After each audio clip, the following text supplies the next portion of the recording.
Hi there, I'm Megan and I go by Solar Glow Meditations. Tonight we're going to have a quick dowsing rod session to answer some of the questions that you guys have asked.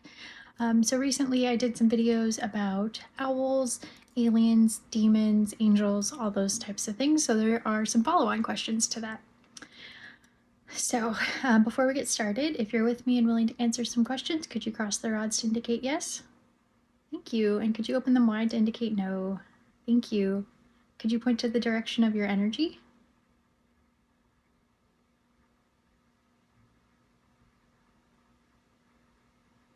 Thank you. Alrighty, so there were some questions about mermaids. Are mermaids and sirens the same thing?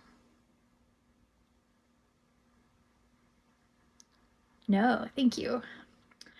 Are sirens what we typically, or I guess, are sirens what we think of when we think of like the typical mermaid form? No, thank you.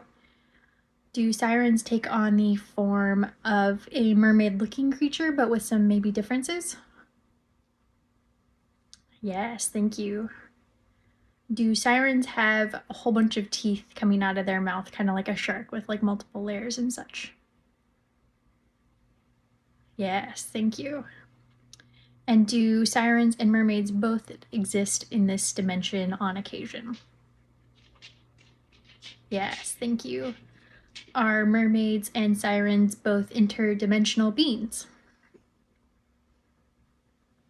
Yes, thank you.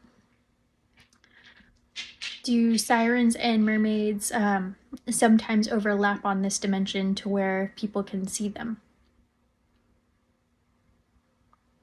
Yes, thank you. And can sirens and mermaids typically exist within dimensions similar to that of Bigfoot?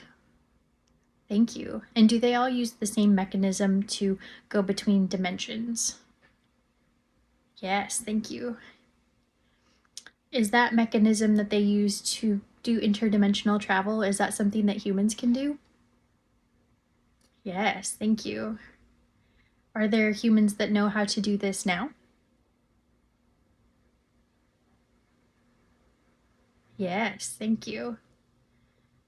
And is interdimensional travel the same thing as astral travel? No, thank you. Can interdimensional travel, I'll wait for them to go back. Can interdimensional travel occur while meditating? Yes, thank you. And can astral projection occur while meditating?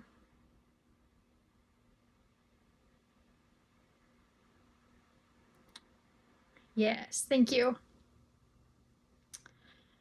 And we also recently asked about owls, and owls being a symbol for death. Are owls also a symbol for a moment of change? Yes, thank you.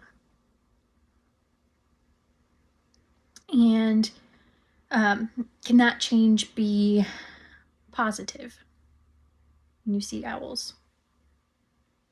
Yes, thank you. And is the owl being a symbol for death, is that sometimes symbolism? Yes, thank you. And the owl being a symbol for death, is that sometimes the actual symbol for death? Yes, thank you. Is that symbolism dependent on what your internally held beliefs are? No. Interesting. Thank you. Is it really up to the person seeing the symbol to figure out what it's symbolizing? Yes, thank you.